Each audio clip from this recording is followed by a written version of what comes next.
आ जाता है parts of upper limb, यानी कि अपर लिम्ब से के पार्ट्स कौन कौन से आते हैं, उसके 4 ही पार्ट्स हैं। पहला है शोल्डर रीजन या शोल्डर ग्रिडल जिसको कहते हैं। दूसरा है आर्म, हमारा बाजू जो है उसका दूसरा नाम, इसको साइंसी नाम या एनाटॉमिकल नाम ब्रैकियम कहते हैं। फोर आर्म जहाँ पे अल्ना और रेडियस पाया जाता है, और इसको दूसरा नाम एंटी ब्रैकियम कहते हैं। हमारा हैंड जो हमारा पंजा होता है और इसका दूसरा नाम एनाटॉमिकल नेम मैनस होता है। यानी कि ये हमारे बॉडी में 4 चीज़ें, मतलब ये अपर लिम्ब में 4 चीज़ें पाई जाती हैं। यानी कि ये 4 बोन्स कह लें, ये 4 चीज़ें कह लें, जो कह लें, मतलब ये 4 चीज़ें पाई जाती हैं। अब सबसे पहले हम बात करते हैं शोल्डर रीजन, शोल्डर ग्रिडल, ये क्या चीज़ है। तो it is present at shoulder joint, यानी कि जहाँ पे हमारा शोल्डर ज्वाइंट बनता है वहाँ पर ये पाया जाता है। अब इसकी सब डिवीजन क्या क्या होती है, यानी कि ये कैसे कैसे डिवाइड होता है। तो ये डिवाइड होता है एक पेक्टोरल और ब्रेस्ट रीजन, यानी कि ये हमारा जो शोल्डर रीजन होता है ये हमारी छाती के फ्रंट पे पाया जाता है। यानी कि हमारी छाती के फ्रंट पे कैसे पाया जाता है, क्योंकि वहाँ पे क्लेविकल बोन पाई जाती है। वो भी मैं आप आगे डिस्कस करूँगा कि क्लेविकल बोन कैसे पाई जाती है। मैंने पहले भी आपको पहले वाले वीडियो में समझा दिया था, बता दिया था कि जब मैंने पूरा स्केलेटन का पढ़ा था कि हड्डियाँ कितनी बॉडी में पाई जाती हैं, वहाँ पे मैंने बताया था कि ये कैसे कैसे पाई जाती है। अगर वो वीडियो नहीं देखी तो सबसे पहले वो वीडियो भी देख ली, ताकि आपको आसानी हो मज़ीद आगे एनाटॉमी पढ़ने में, क्योंकि वही बातें बार बार रिपीट होती रहेंगी। और अगर आप मेरे चैनल पर नहीं हुआ है तो चैनल को सब्सक्राइब कर दें, ताकि हम एक सीक्वेंस के साथ चलें। अगर जब मैं आपको पढ़ाना शुरू करूँगा तो आप ये सोचेंगे कि ये क्वेश्चन कहाँ से आ गया है, तो ये लफ्ज़ कहाँ से आ गया। अगर आप एक सीक्वेंस के साथ चलेंगे, आप एक तरतीब के साथ चलेंगे, तो आपको एनाटॉमी समझने में आसानी होगी, क्योंकि एनाटॉमी इतनी मुश्किल नहीं है जितनी लोगों ने बना दिया। तो हम आगे बिना टाइम वेस्ट किए हम आगे बात करते हैं। ये चेस्ट के फ्रंट में पाया जाता है। दूसरा एक्जिला में पाया जाता है, यानी कि एक्जिला क्या होता है, जो हमारे दरमियान वाला पार्ट होता है वो एक्जिला कहलाता है। उस यानी कि वो भी हमारे इस सब डिवीजन में आ जाता है। स्कैपुलर रीजन क्या होता है, यानी कि ये जो हमारा पीछे स्कैपुला बोन होती है वो भी इसी में पाई जाती है, यानी कि सब डिवीजन होती है। ये शोल्डर ग्रिडल 3 चीज़ों से मिलकर बना होता है, यानी कि 3 चीज़ों में डिवाइड होता है। वो चीज़ें जब एक जगह पे इकट्ठी होती है तो उसको हम शोल्डर ग्रिडल कह देते हैं। अब इसमें शोल्डर ग्रिडल में बोन कौन कौन सी आ जाती है, तो इसमें एक क्लेविकल बोन आ जाती है, एक स्कैपुला बोन आ जाती है। ये अब हम नेक्स्ट जब वीडियो बनाएंगे तो उसमें हम क्लेविकल को हम डिटेल से पढ़ेंगे कि क्लेविकल क्या चीज़ होती है, क्लेविकल की सारे मसल अटैचमेंट, इसकी पेक्युलरिटीज़, इसके फीचर्स, इसके जितनी भी चीज़ें होंगी BD84 के मुताबिक वो हम सब इसमें डिटेल के साथ पढ़ेंगे। और इसमें जॉइंट्स कौन कौन से होते हैं, वो होते हैं स्टर्नो क्लेविकुलर जॉइंट और होता है एक्रोमियल क्लेविकुलर जॉइंट। इसमें ये दो जॉइंट्स पाए जाते हैं। अब हम बात करते हैं नेक्स्ट आर्म, या दूसरा इसका नाम ब्रैकियम है। अब ये क्या चीज़ होती है, ये it is present between shoulder and elbow, यानी कि ये जो हमारा एल्बो ज्वाइंट होता है और शोल्डर ग्रिडल, इसके दरमियान जो बोन पाई जाती है, उसको हम उस रीजन को हम कहते हैं आर्म या ब्रैकियम कहते हैं। अब इसकी सब डिवीजन क्या होती है, इसमें कोई डिवीजन नहीं होती। अब इसमें बोन्स कौन कौन सी पाई जाती है, तो इसमें एक ही बोन्स पाई जाती है जिसको हम ह्यूमरस बोन कहते हैं। अब इसमें ज्वाइंट्स कौन कौन से पाए जाते हैं, तो इसमें सिर्फ और सिर्फ शोल्डर ज्वाइंट पाया जाता है। वो उसका दूसरा नाम क्या होता है, स्कैपुला ह्यूमरल ज्वाइंट, यानी कि स्कैपुला का ह्यूमरस के साथ जो ज्वाइंट बनता है उसको हम स्कैपुला ह्यूमरल ज्वाइंट कहते हैं।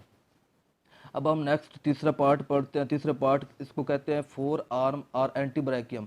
ये एंटी ब्रैकियम फोर आर्म का दूसरा नेम है, सेकंड नेम है। अब ये कहाँ से शुरू होता है और कहाँ पे ख़त्म होता है, ये स्टार्ट एल्बो, ये एल्बो से स्टार्ट होती है और ख़त्म कहाँ पे होती है, रेस्ट, यानी कि हमारी कलाई पे ख़त्म होती है। और इसमें कोई डिवीजन नहीं होती। इसमें बोन जो होती है वो रेडियस और अल्ना पाई जाती है।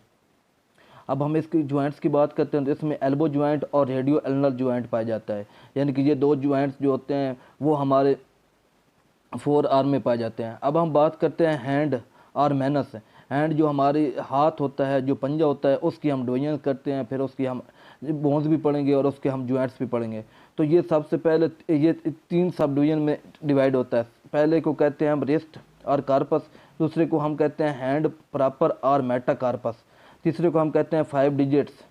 तो हम इन तीनों को हम डिस्कस करेंगे कि ये क्या चीज़ होती है। सबसे पहले हम रिस्ट और कार्पस कहते हैं, इसमें 8 कार्पल बोन्स होती हैं। वो अरेंज कैसे होती हैं, वो 2 रोज ऑफ वो सपोर्टिंग, यानी कि वो 2 रोज में यानी कि 2 वो लाइनों में डिवाइड हुई होती हैं, अरेंज हुई होती हैं, और वो 8 होती हैं, यानी कि 4 4 दो लाइनों में डिवाइड होकर वो एक कार्पल बनती हैं, यानी कि कार्पस वो बोन्स बनती हैं जो हमारी कलाई में पाई जाती हैं।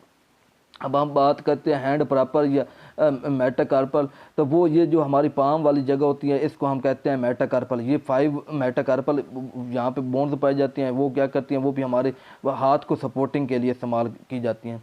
अब हम बात करते हैं 5 डिजिट्स। 5 डिजिट्स क्या होते हैं? 5 डिजिट्स जो हमारी ये 4 फिंगर्स होती हैं और जो 1 थंब होता है, तो इसको हम कहते हैं 5 डिजिट्स। अब ये 1 thumb and 4 finger, each finger is supported by 3 flanges, यानी कि जो ईच फिंगर है वो 3 फ्लेंजेस से मिलकर बनी होती है। But thumb has only 2 flanges, यानी कि जो हमारे अंगूठा होता है या जो हमारा थंब होता है उसमें सिर्फ और सिर्फ 2 फ्लेंजेस पाई जाती हैं, और ओवरऑल एक हमारे हाथ में जो वो 14 फ्लेंजेस पाई जाती हैं। Each finger have number from lateral to medial, यानी कि अगर हम इसको लेटरल से मीडियल की तरफ हम इसको नंबर दें तो सबसे पहले आता है थंब, क्योंकि थंब जो है वो लेटरल साइड पे पाया जाता है, तो इसका साइंसी नेम या एनाटॉमिकल नेम को कहते हैं पोलेक्स। सेकंड फिंगर जो फिंगर होती है जिसको हम शहादत की फिंगर भी कहते हैं उसको हम 4 फिंगर कहते हैं। उसका दूसरा जो उसका जो साइंस नेम है इंडेक्स भी कहते हैं। और तीसरी जो मिडल फिंगर है जो हमारी बड़ी फिंगर है उसको हम मिडल फिंगर कहते हैं। और चौथी हमारी रिंग फिंगर जिसमें हम अंगूठी डालते हैं जब भी हमारी कोई शादी होती है, निकाह होता है, तो उसमें रिंग होती है जिस उंगली में डाली जाती है उसको हम रिंग फिंगर कहते हैं। और जो छोटी फिंगर होती है उसको लिटिल फिंगर कहते हैं। ये छोटी से साफ ज़ाहिर हो रहा है लिटिल फिंगर। रिंग फिंगर से हमें साफ ज़ाहिर हो रहा है कि जिसमें हम अंगूठी डालते हैं उस फिंगर को हम रिंग फिंगर कहते हैं। मिडल फिंगर जो हमारे दरमियान में फिंगर होगी उसको मिडल फिंगर कहेंगे।